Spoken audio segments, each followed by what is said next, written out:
I'm really excited to be back. It's been a while that we've recorded a podcast, so hello again. November Greece was the I last time. know, it's amazing. Now we're in South Africa, and it's the month of March 2026. Cheers to you all. I Yes. noticed there's a slight different array Background. around us.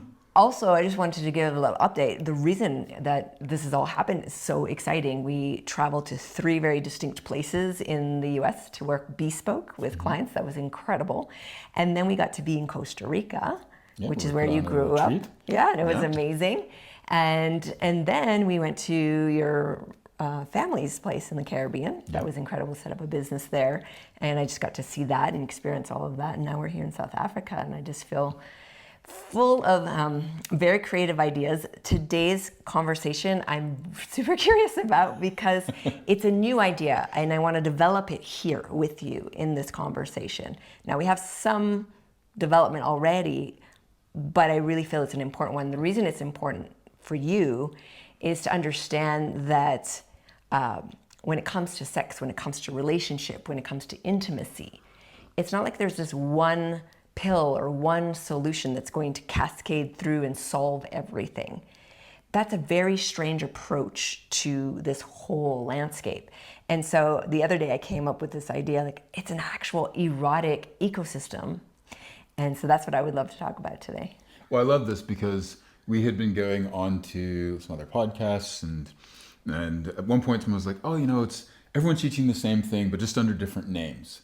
And there are a lot of words that people will use similarly, but then when we dig into what those words mean, it becomes very apparent that they're thoughts, they're ideas, but these words don't mean just thoughts and ideas. They actually relate to the body, to the psyche, and very specific embodiment, very specific things that are going on and happening.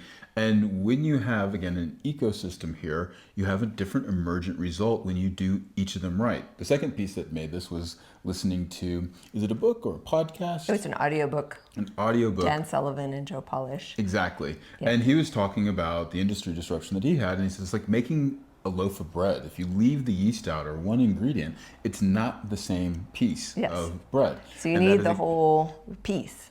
And that's exactly the same thing here, because we are dealing with people, yes, in terms of sex, but we're also dealing with different attachment patterns. We're dealing with communication styles, and you need to have an understanding of all of those and how they play with each other to develop the kind of emotional maturity necessary to experience these higher states of pleasure, greater relationships, meeting the goals that you want, and having a lifestyle that actually, leaves positive impressions on each other so that you can enjoy your day-to-day life with your partner. Well, I also think it's important because what I'm noticing is there is a current ecosystem.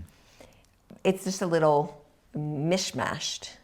And in the way that it's put together, if we look at it, it actually erodes our connection with our inborn erotic intelligence. Yes. We all have one, you have one.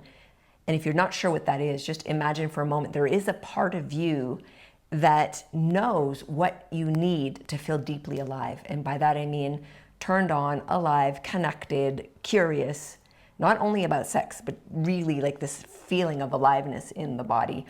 And erotic intelligence, from my understanding of what that whole thing means, it's not morally shaped. It's a primal intelligence that lives in us. It wasn't shaped by this later society. So it's in the same way that you have an intelligence in terms of like eating food, intuition, or relationships, etc. Yeah. And these things can get skewed by the way that we've become conditioned. And I really liked when you mentioned that most people, when it comes to their erotic intelligence, nowadays, and this is something that I've also just seen with clients, they can't hear it, was one of the things you said. Yeah. The other one is they don't know what to do with it. And the other part that I've seen time and time again is that even if they do know what to do with it, or if it's telling them what to do with it, they're afraid of it. Yes, so they're not feeling a confident, relaxed relationship with that part of themselves, which then, if we inadvertently suppress that, then we're going to always look externally for someone else to hold the wisdom or the guidance or, the thing to do so that you can. Recently I overheard someone was asking, I think it was on the radio when we were in the Uber, and there was a young man who'd phoned into the radio station, and he really wanted to ask this girl out. and he had consulted ChatGPT. What is the best way for me to craft the perfect date for this girl? And I thought, wow, we've gotten there. We need to come back first to ourselves to feel, to sense, to drop in. Well, the part that I heard too was a woman then asking, how does she choose a boyfriend in a relationship? Yeah, it was a bit scary. So we've gone that far, but what we were wanting to do in this episode is to show you that within you is an erotic intelligence. You are immersed in an ecosystem that either allows it to thrive or actually represses it. And what we hope by the end of this episode is that you feel like really confident and know exactly what to do to create a really thriving environment. Another way to look at this is that we continually see, specifically in the sexual wellness industry, whose top sellers are pornography and sex toys, is an outsourcing of the erotic, an outsourcing of what is a turn on, meaning that as opposed to discovering how your own body works, as opposed to then solving things and figuring out how you and your partner work together, you're being taught that no, a person on the receiving end, giving or the giving side of things, or a man and a woman, they are opposites, and so there is no real bridging that other than learning to do turn taking involving toys. And so then again, you're not like really directly learning like your partner's body. You always have this thing that's kind of in between the two of you. Or the other one is don't do monogamy. You have to do the kind of the latest trend. It's about polyamory or this and that. And there's nothing inherently wrong with these things, but if these solutions don't help you be more connected to yourself or your partner, that's then where we step in and go, well, that's not actually helpful. Well, okay, so part of the ecosystem that we need to first unpack is a lot of professionals that we have met. They have such good intention. They really want to help people. And they're really devoted to their particular way of helping people. And yet, one of those ways often is connected to an endorsement. So they have, they're invested in you believing all the reasons why you should get this particular toy because they make money from selling you that toy. And I don't think that that's okay. I think what happens there, it's not a full service to the actual person in front of you. And maybe that toy is good for some people. I just don't think it's good for everybody. And so there is this way in which we're not serving your erotic intelligence. We're profiting off of it in the lack of connection to it, and that you are seeking professionals. And we want you to seek professionals, but we also want you to be smart and really be able to discern the difference. Well, when we spoke to Lauren Davis, an amazing osteopath, if you definitely want to know anything around life after childbirth, this is one of the things that she really speaks on. But the other part was both her and her husband, Craig, both doctors of osteopathy, were speaking around how vibrators are great to awaken the body if you have anorgasmia or simply like you've been shut off. But going beyond that, though, does not have the same positive effects in the long run. So again, how can we start to actually learn and understand the body as a system of pleasure is something that unfortunately we don't have too much access to. And I don't believe that those that are just following endorsements are doing it just because of the money. They genuinely believe like these products, this is what the science supposedly says is the right thing. And as I said, there's an indoctrination. So I want to speak to that. I want to be the party pooper in the current party. Well, I want to give a little perspective on where it comes from, though. I understand. I said they have benevolent intent. However, there is an investment. So if they are challenged saying, this isn't right for everyone, they bristle up instead of going, no, you're right, it's not right for everyone. It's right for some. So there's an attachment to that. But why I'm bringing this up, I don't even care about that. Why I'm bringing this up is I want to point out that there's the ecosystem that we're currently erotically marinating in is removing us away from our erotic intelligence. And that means, as Aaron, you were pointing out, the most currently available education on sex is porn.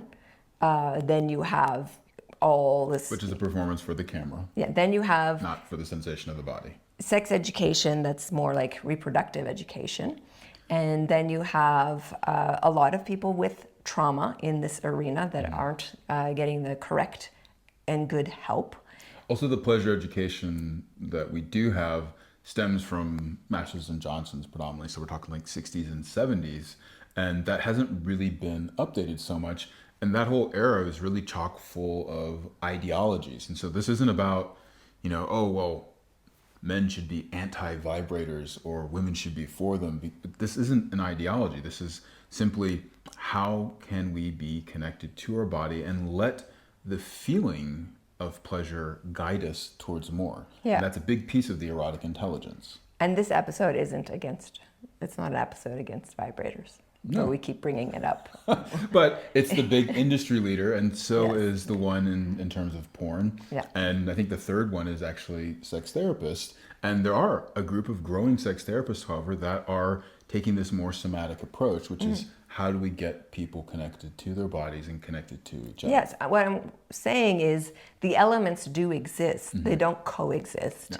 So we have, on one hand, some really great trauma therapy, but they rarely want to really look at sexuality and pleasure. It's really strange because I have a lot of students who come from that industry and they come to me specifically because there's a missing link on the conversation, even though they're assisting with trauma in this area. I mean, here are the facts. The numbers are around 40% of women in the world have some form of declared sexual dysfunction, and 30% of men. So whatever the education is that's out there in the zeitgeist and the overall culture, that's the status that we have, and then that number's always kind of has a little asterisk next to it, which is these are the ones that have reported about it. Yes. And that doesn't even count those who are dealing with numbness, who then are just not feeling what's going on. And it also doesn't even address the whole side of, well, what about being able to optimize? Because at the end of the day, we also, with our clients and our community, it's not about having mediocrity.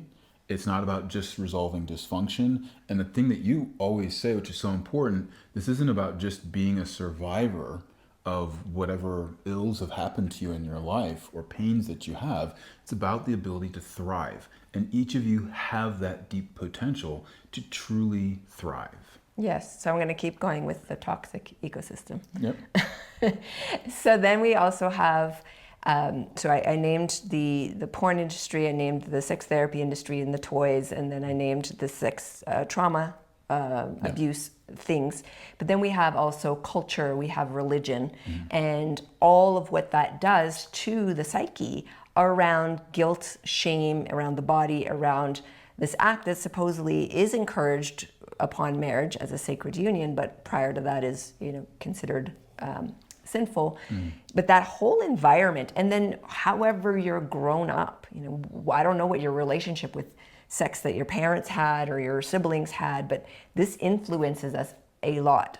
And so very few people are brought up with the kind of ecosystem that allows you to maintain erotic innocence and then start to cultivate maturity and curiosity around this particular topic. So even the most savvy people, I watched a Joe Rogan episode once where he had a female doctor on talking about sex research, and he couldn't stop giggling and kind of poking fun. And I know that's our current attitude, and it's good to have jokes and it's good to have fun, but this topic is so primal to a thriving life that it deserves an actual deep investigation and to be held with reverence and respect. And so I want to bring that into our conversation, not just point out all that's not working, but actually start to show you what are the elements that create a really healthy, thriving, vibrant ecosystem, and that those elements are not that far away from you. So, well, what are some of the ways that you see this negative ecosystem showing up in people's lives? The majority of the way I see it, just because of the type of clients I attract, is either women who've had some form of abuse or trauma in their life, and then they're on a process of reclamation, but it's just they're struggling with it, partly because there might be body issues, partly because there might be a lot of shame, and maybe a lot of fear, and maybe just not even knowing that it's possible to have something to feel good and pleasant and easeful. So I guess something that you listening could identify with is if you're having negative emotions just around even the topic of sex, that could be fear, anger, anxiety, shame, blame around it, or just simple boredom, or like, I don't feel anything. I don't want to talk about this. These are all some different signs that could be coming up. I think another one I see a lot is that you then just simply have sex and don't put any meaning to it.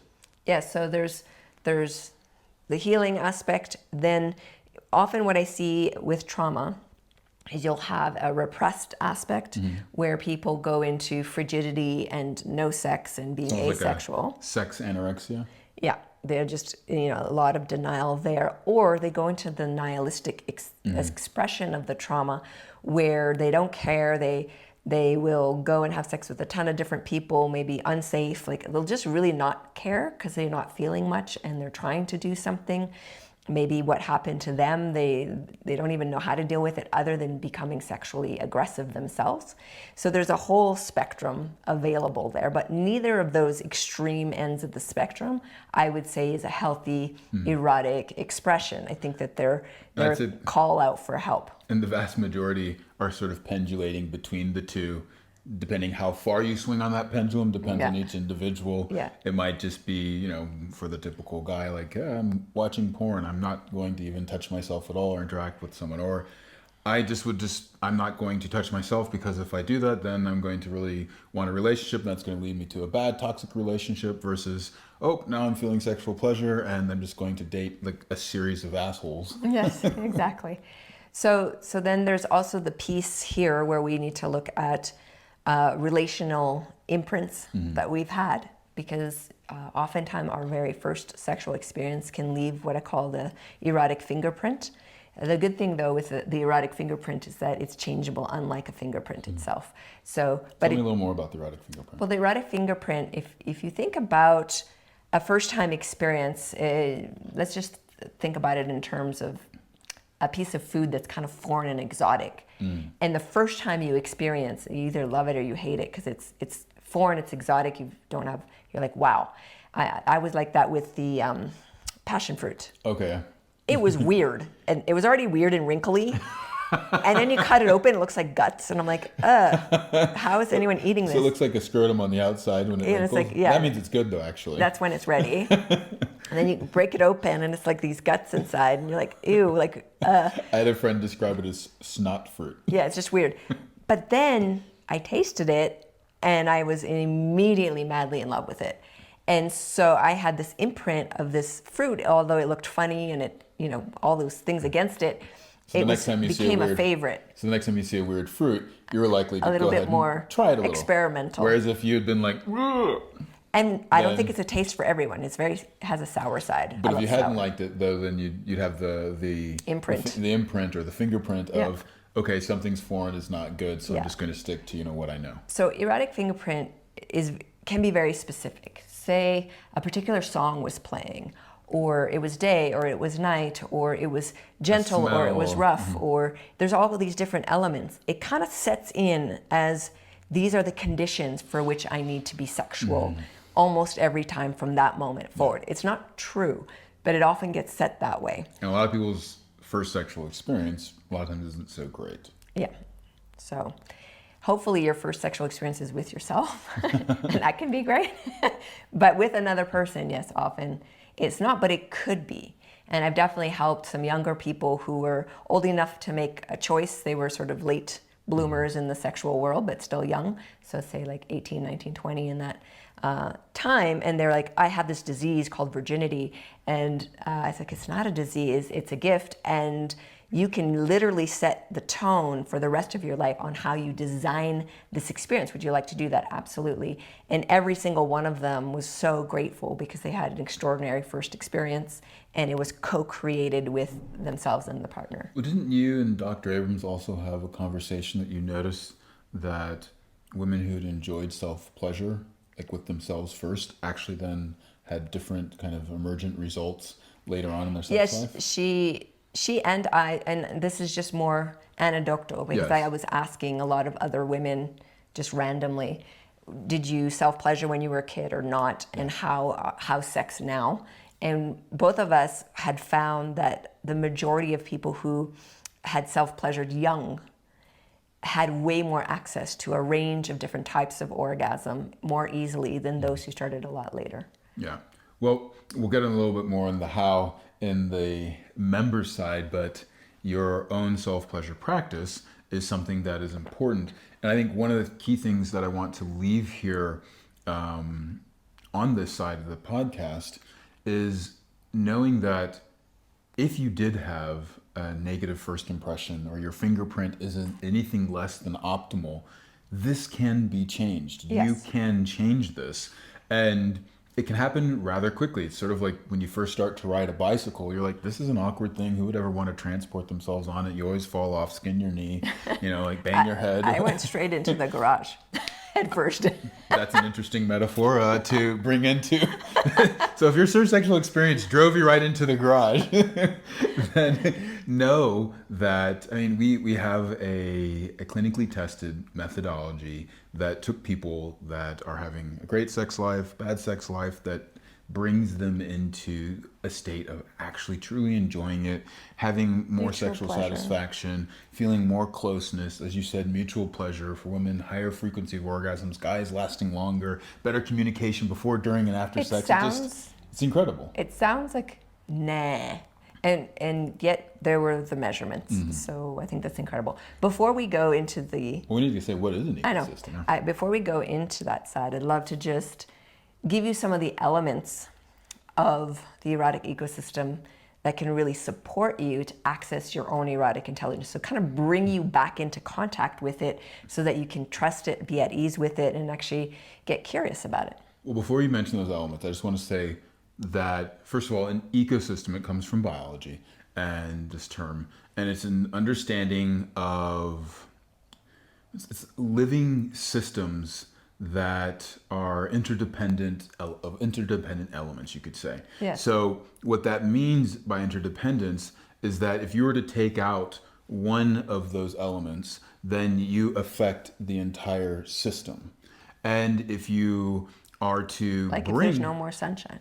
If there's no more sunshine, yes, then No you more are- rain. So if you change the environment, it's obviously going to change the life for the organisms. But if you change and remove organisms from an ecosystem, Same then an animal, for instance, I think it was by removing the wolves, Yeah, killing too them many off, wolves. then there were more deers, which then ate more of the grass, that then caused erosion more or less on the rivers. And baby trees. Precisely. Yeah, exactly. So that's an ecosystem. Now, the beauty of it, though, is that when you bring all these things together, there are emergent qualities that would not happen without all of those pieces together. And so when we're talking about an erotic ecosystem, it's important to understand, okay, what type of factors are we dealing with here? We're dealing with, one, the relationship structure itself in terms of what's the attachment patterns? Yes. What are your shared values that are happening there that allow for a couple to thrive? And frankly, also just to be able to be aligned with your own values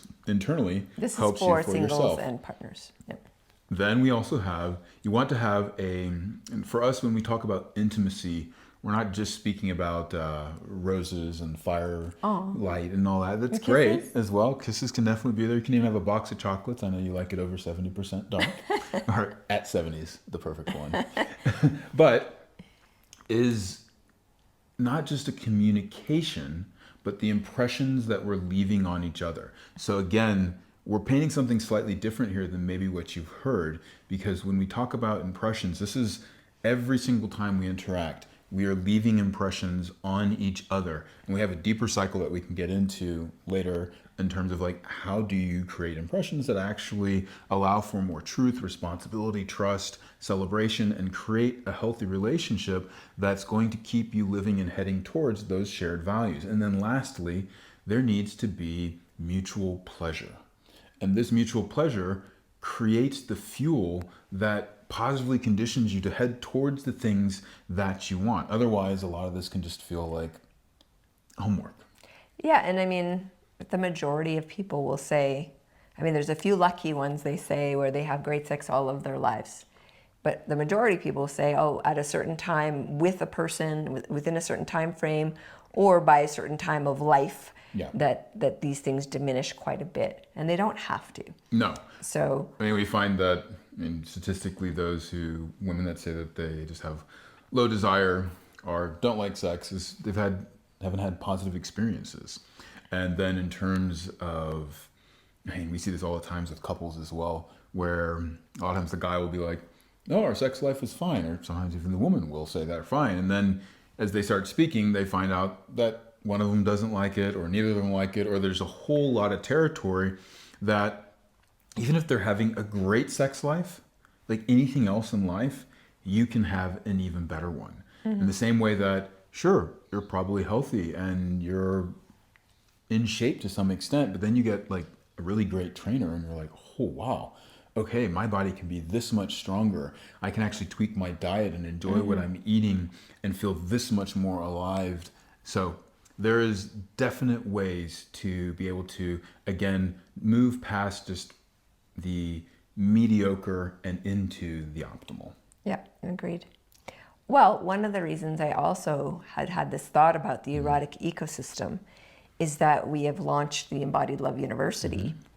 And prior to launching it, we were really excited about, I think you got it from the Gracies, the jiu-jitsu. Yes, I was looking at the way that they moved their school from being always having to be in person and then how do you maintain the quality while at the same time allowing it to spread.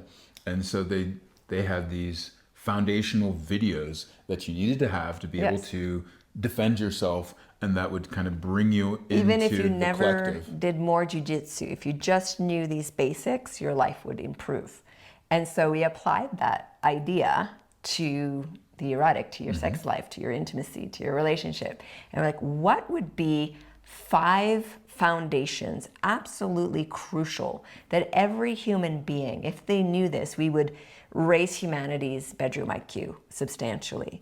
And so in the erotic portion, we'll go more deep into that, but if you could just tell us a few, like list off the titles at least of those 5. And the great thing is we are making those 5 foundations available and free to everyone. You just need an email address. So that's really exciting. So these 5 foundations, I feel. And they're not just 5 videos, they're like mini courses on each one of them. Yeah, but they're the foundational pillars to a healthy, thriving erotic ecosystem. And I'm really claiming that particular word because I feel that as genuine and passionate as many people are, they haven't developed a methodology. They don't have a system. And there's many elements that are present but not cohesive. And that's what excites me so much about what we're doing is this cohesive, resonant, healthy, and very tested because we've been doing this for over 3 decades, I suppose now. And really have, we're so confident. We're like, yes, if we work with a person and they do these things, they will get those results. We've seen it over and over and over again. And I think one of the quotes back to the inspirational audiobook had to do with, I think Joe was saying like, well, you might know the words to a song, but if you don't know the tune, you don't know the rhythm, and you don't understand like how to actually perform that and be emotional in it and give it energy, then you really don't have that much to go with. And I thought, this feels like how a lot of people use sex. They learn a technique, but they're not sure how to cohesively bring that in with their emotions, with their kinky mind, with the health of their body, all of these elements. So I got very, very excited when I started to recognize, oh wow, we've actually created all the elements for a thriving, healthy erotic ecosystem, of which one of those is community, because we're going to have a lot of community, live community experiences online and also in person, which will really help the learning process. But what else is there in those 5 foundations? So the 5 foundations are, first of all, understanding of anatomy, not as a system of reproduction, but as a system of pleasure. Yes, and we have talked a lot about this in many episodes, so be sure to kind of scoot back and listen. We've also spoken to this to other people in the field, other podcasters, and some people will use those fancy words, but we're talking about anatomy as you've never seen it before, and this actually flies counter to the standard definitions of what is happening anatomically when going into pleasure. Sorry, I keep interrupting there. I'm just excited. I love the animation that you had you had created specifically to visually see what the heck are you talking about, because pleasure anatomy, approaching the genitals as a system of pleasure, is rather, you think it's, oh, that's obvious. It's not. All instructions everywhere is based on reproductive anatomy. So this is a huge foundation. Very excited to make it available to everybody. What else is there? The next piece is the body mechanics Ooh, yes, of super important. sex, which is how do we activate and use this system of pleasure to actually create pleasure? And what's phenomenal when you learn some of the most basic ways to create suction between two bodies, suddenly then mutual pleasure has much more possibility to arise and be experienced. And that's, I don't care how long people have studied, where they have studied, what they have learned. When we've coached them, they're just so grateful. They're like, I don't even have the words to explain the thing I just experienced doing this body mechanic thing. And this makes mutual pleasure possible Yes. on the physical arousal level, because our bodies actually complement one another. And we found out that the orgasm gap has nothing to do with being heterosexual.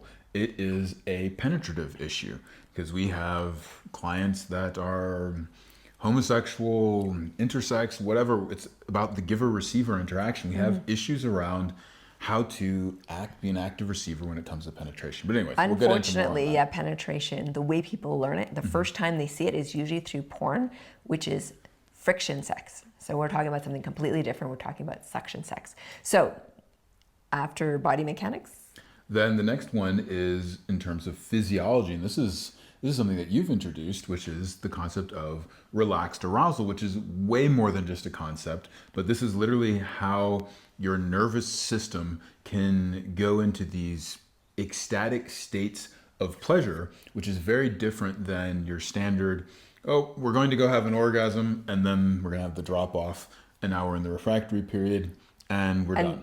honestly, there's nothing wrong with a quickie that has a peak and then a crash and you're done. Nothing wrong with that. However, there's just so much more available. It's a bit like the only thing available to eat is toast and butter. Every day, toast and butter, toast and butter. I'm like, well, do you want to throw a little cheese on that or a little peanut butter or something else? Well, it's one of those things, because we have clients that, and people also just writing in, you have students as well, who they literally will be like, I am at a lack for words. And these are also professionals, like OBGYNs, doctors, etc., who are like, I'm at a lack for words to describe this completely other sensation that I've had, that maybe we could talk about as a cervical orgasm or a G-spot orgasm or an A-spot orgasm or whatever names, a full body orgasm or energetic orgasm, like comes in many different, these things come in all kinds of different flavors, versus the one orgasm that they had with their vibrator on their clitoris by external stimulation alone. And it's not like people quit liking to have that kind of orgasm. They're just like, oh my God, there's a variety out there. And the kind of industry leading statement that you're born with one way or another and that's what you have is completely unfounded. Because no, it's not okay. I mean, many times, I thought it was weird. Yeah, there's a sticker that fell off of our ring light right now. I think you would have seen it. That's really weird. Maybe it's like very exciting. It's all right. The scales are falling off of the eyes. Arousal. So relaxed arousal is a thing. It's a profound experience. It's not only important in the bedroom, it's vital in the bedroom, but the more you can entrain your nervous system to understand it and live in that way, the healthier you will be in a world that's very, very invested in keeping you stressed. Well, one of the times that came up for you is when when you kind of go, oh, someone else is describing relaxed arousal, was looking at Nicole Prouse's work, where she said the health benefits that she's finding that actually aid a person during sex is that time period before the quote unquote orgasm and then the refractory period. Yeah. So that's the part on relaxed arousal. And the interesting thing about that as well, I have to add too, is that there adds a certain emotional maturity or development that happens with that, because it is connecting your emotions, your heart, your feelings beyond just the impulse and drive to have, you know, this kind of quick orgasmic release that involves then the heart and as well as your partner's heart, and that's when things really start to deepen.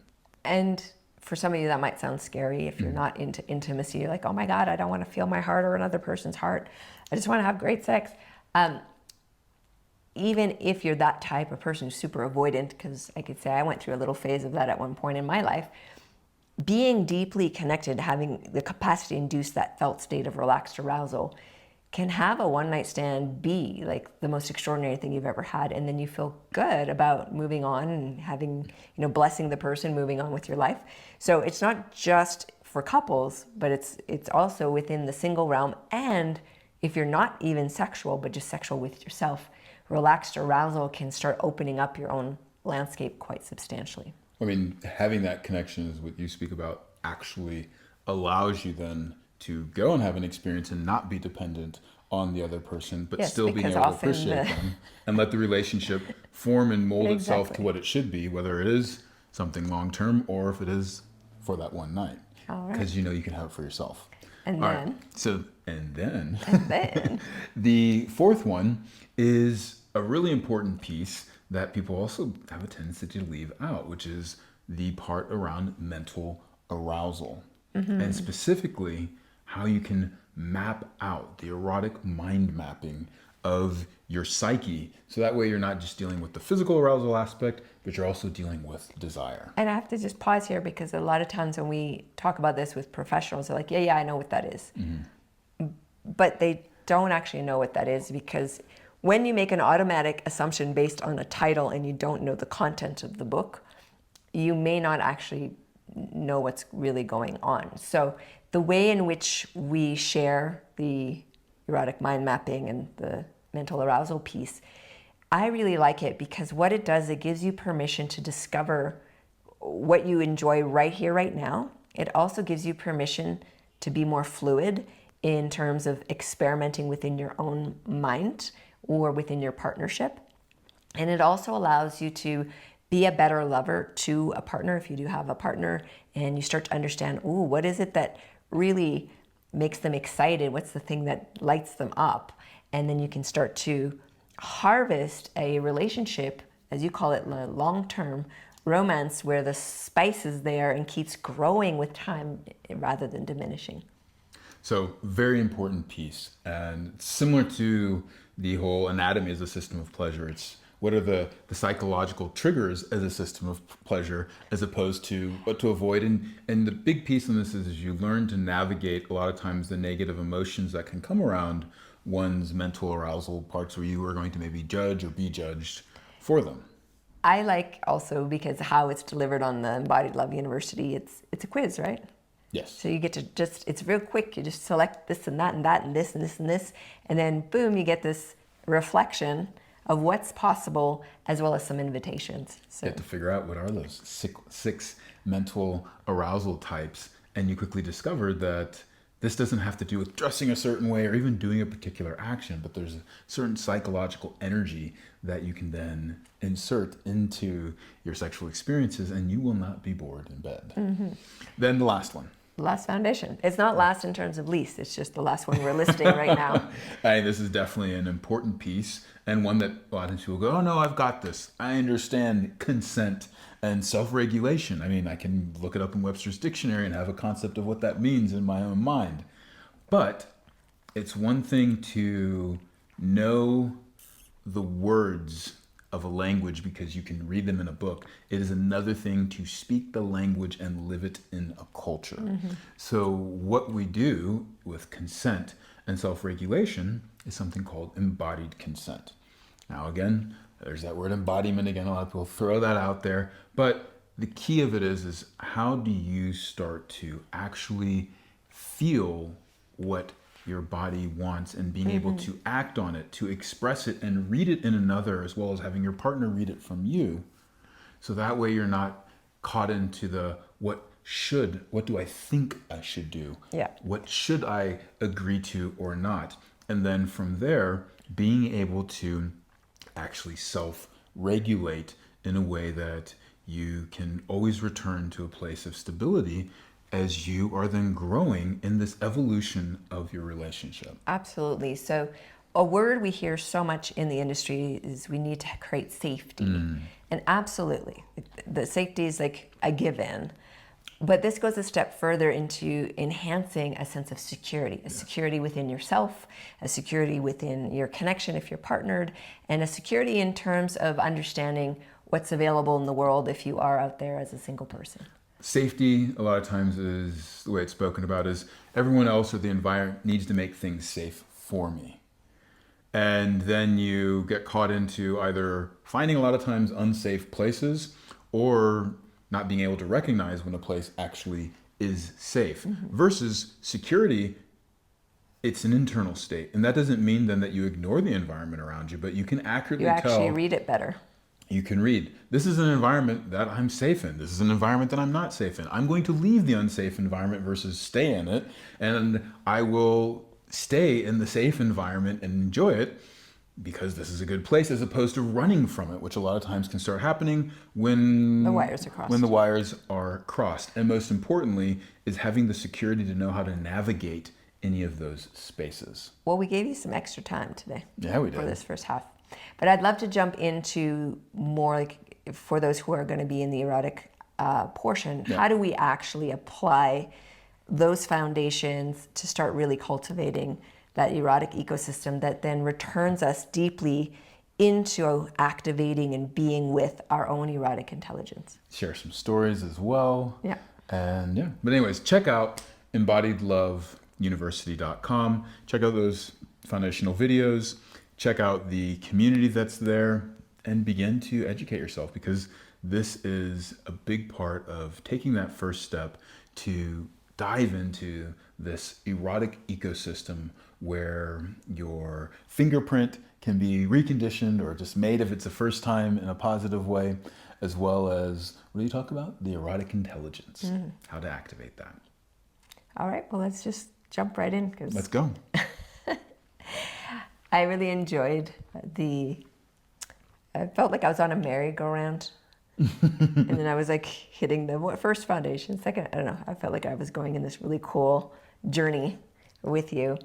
So when people then get access to the foundational videos, and what I want to establish here, which is really important, often we approach education as we want to learn something quick and get it over with.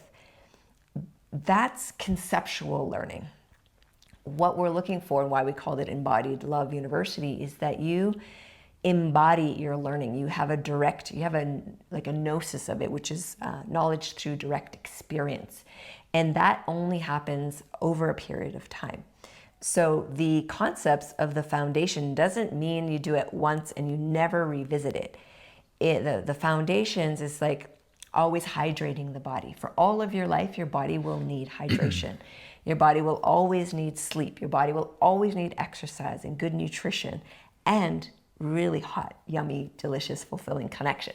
So these are elements that don't go away. So the foundations here are essential now and for the rest of your life. So getting familiar with them, practicing them. Now, the place that I think people could stumble a little, and I see this because, again, we're very quick with trying to understand conceptually everything. We're not actually slowing down and letting it settle into our body and making it our own, is when a person only focuses in the area where they're already strong. They already I'm really good at that. And so they just keep doing, the bicep curl because it's easy, but the tricep exercise is torture. I really can understand and see the anatomy and know how it works, but I don't have any attunement with my partner. Yeah. Or I can do all the things physically with their body, but I don't know how to actually help them deal with the fact that they're bored still in bed somehow. Exactly. Or I'm really, really good at mental arousal, but I really don't know anything about consent, and so I'm not attuned, and my partner keeps getting upset. What was the experience you had with this guy who was a self-proclaimed dom that you had? Oh, it was terrible. I realized most doms out there are probably doms because they don't want feedback from me, and that's like horrified. But anyways, we won't go into that story. what I want to encourage you as the listener, as the participator of this landscape, is not only explore where you're strong. Yes, identify like, ooh, actually, these are my strengths in the erotic landscape. Yes. And let's enhance those even more.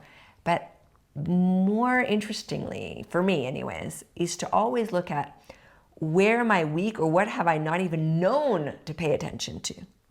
You know, there's things in my life in the past where I just didn't know I had to pay attention to something, like say eating some green veggies or whatever. Well, what ends up happening is that when you, sure, focus on the thing that you're good at, become exceptional at it, and then when you feel that you've reached a certain kind of like stagnation or limit to that, check out some of the other chinks that might be there. Because when you then up those, all of a sudden that thing that you were excellent at, you're like, whoa, now there's a whole new ceiling. Because if you only focus on one of the elements in any ecosystem, then the rest of the ecosystem suffers and doesn't reach its true full potential. Well, think about, again, we use a dance analogy a lot because I am a dancer. But think about a dancer who's really technically proficient but cannot feel the music. They're boring to watch. They don't evoke any emotion in you. They're just boring. They're perfect, but they're boring. So this would be the same. So starting to understand how each of those foundational pieces, they enhance each other. If you leave one out, the others are kind of don't work as well. I look at it, from the lens of more fighting, which you have a background in that as well, tremendous background. Yeah, martial arts, yes. And, if you don't have the ability to grapple and take someone down and you're only relying on striking, then people are going to be able to block your strikes and everything else. But all of a sudden, when you add that threat of the takedown, now all of a sudden they have something else to focus on, and now your strikes become even more effective. And vice versa. If all you do is try and take someone down, and they're just going to be looking for that, but when they know, they also can strike, now they have a bit of an issue because they're like, I'm dealing with strikes, and then you have more availability to take them down. So what we're saying is to become a masterful lover is to understand all of those elements and to become really skilled at that. So the amount of times that self-regulation has been crucial to shifting a sexual experience that was not going so well or was kind of something weird was going on into something extraordinary had to do with regulating myself, opening myself up, and bringing that felt state into the experience. Goodness, I almost feel that this should have been on that first half there, since we haven't really got quite into the how. So let's jump into the how, though. How do we start to do this? To join us for the complete and explicit version of the podcast, simply upgrade your membership and gain instant access.